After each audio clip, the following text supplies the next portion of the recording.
Bonjour les amis et bienvenue pour la leçon 47. Dieu est la force à laquelle je me fie.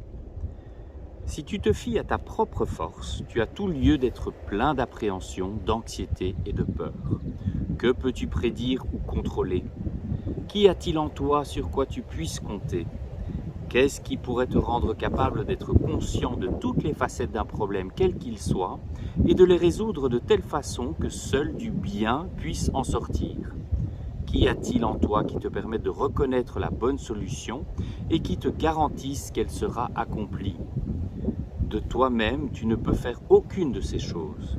Croire que tu le peux, c'est placer ta confiance là où la confiance n'est pas justifiée, et c'est justifier la peur, l'anxiété, la dépression, la colère et le chagrin.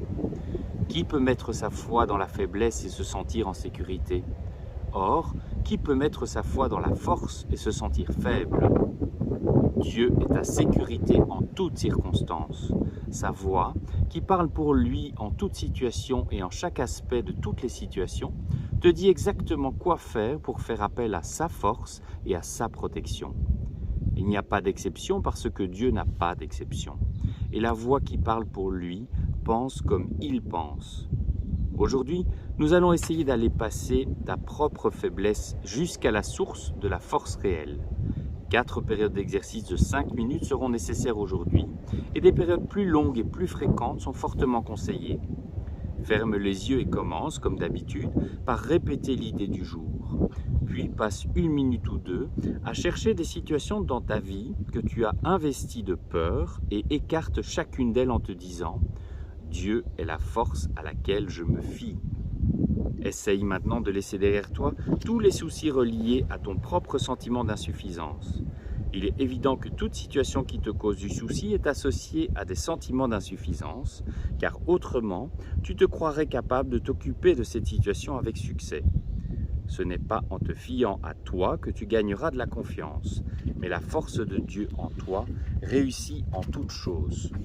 La reconnaissance de ta propre fragilité est une étape nécessaire dans la correction de tes erreurs, mais elle n'est guère suffisante pour te donner la confiance dont tu as besoin et à laquelle tu as droit. Tu dois aussi prendre conscience que la confiance en ta force réelle est pleinement justifiée à tout point de vue et en toutes circonstances. Durant la dernière phase de la période d'exercice, essaye de plonger dans ton esprit jusqu'en un lieu de réelle sécurité. Tu reconnaîtras que tu l'as atteint quand tu ressentiras une paix profonde, même brièvement. Lâche prise de toutes les choses triviales qui s'agitent et bouillonnent à la surface de ton esprit et descends plus bas et en dessous d'elles jusqu'au royaume des cieux. Il y a un lieu en toi où est une paix parfaite. Il y a un lieu en toi où rien n'est impossible. Il y a un lieu en toi où la force de Dieu demeure. Répète souvent l'idée au cours de la journée, utilise-la pour répondre à tout ce qui te trouble. Souviens-toi que tu as droit à la paix parce que tu donnes la confiance à la force de Dieu. Je vous remercie les amis et à demain pour la leçon 48.